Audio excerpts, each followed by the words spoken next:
My name is Lauren. I'm 34 years old, married for 8 years to Ryan, mother of two beautiful kids, a 6-year-old boy and a 4-year-old girl. We live in a nice suburb outside Seattle. Big house, good schools, weekend soccer games, family barbecues.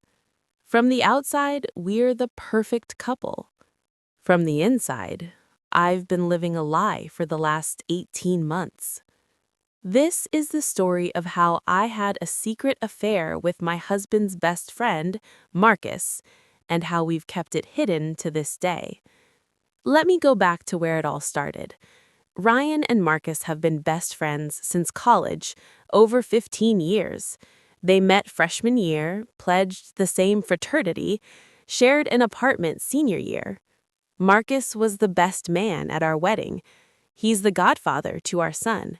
He's at every birthday party, every holiday, every major life event. He's family.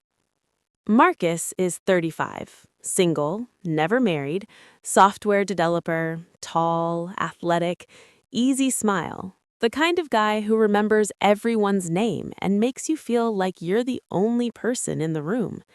He's always been charming, but I never looked at him that way, not until 2 years ago.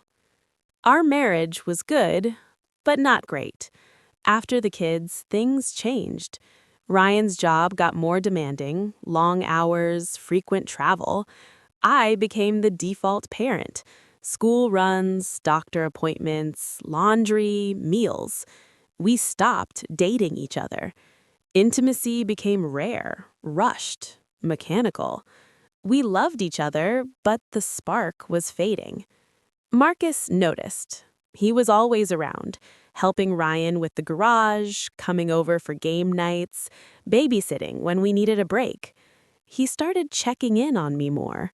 Texts like, "How are you holding up?" when Ryan was away, bringing coffee when he knew I had a rough week with the kids. The shift happened gradually.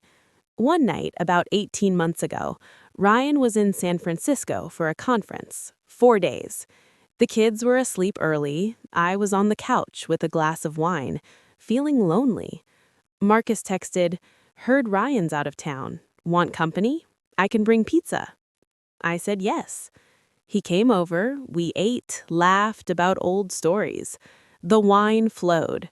Conversation turned deeper. I admitted I felt invisible sometimes, like a mom, not a wife. He admitted he envied what Ryan and I had, but also felt lonely in his own way. Then he said, "You deserve to feel wanted, Lauren." He moved closer on the couch. I didn't stop him. He kissed me. It was soft at first, then hungry. Years of built-up tension released in that kiss. We ended up in the guest room, clothes on the floor, bodies tangled. Quiet so we wouldn't wake the kids. Afterward, lying there in the dark, he whispered, "This was a mistake."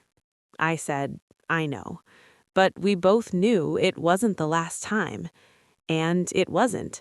For the next 18 months, whenever Ryan traveled, which was at least once a month, Marcus and I found ways to be together.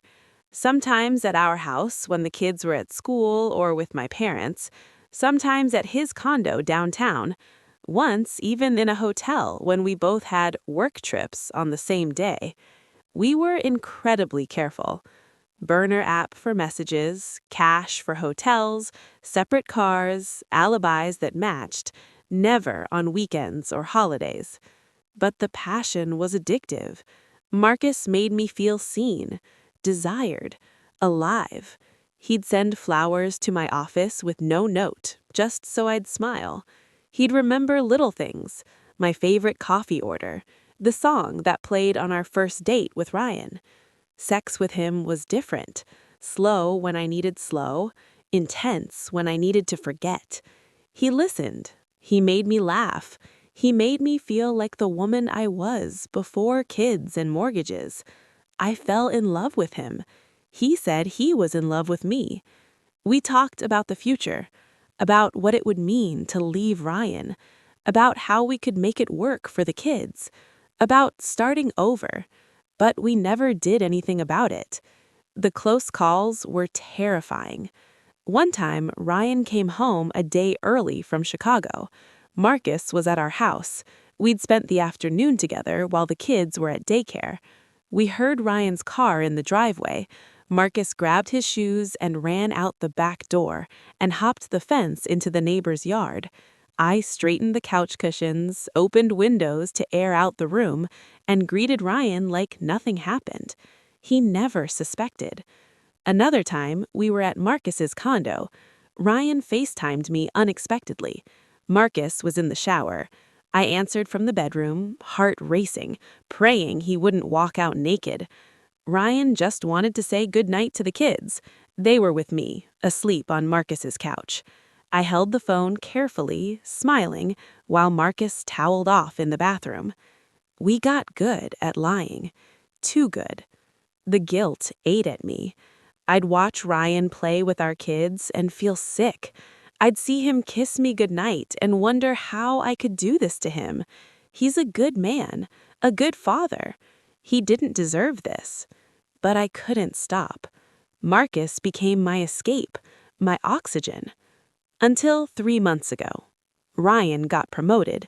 Less travel, more family time. Our stolen moments became rare, then non-existent. Marcus and I decided to end it. For the kids, for Ryan, for sanity. The last time was 6 weeks ago. Ryan was at a late meeting. Marcus came over. We didn't even make love, just held each other on the couch and cried. He said, "I'll always love you." I said, "I'll always love you too." Then he left. We haven't spoken since. Not a text, not a look at family gatherings. We act normal. Ryan has no idea. The kids call Marcus Uncle Mark and hug him like always. Life goes on. But I'm changed.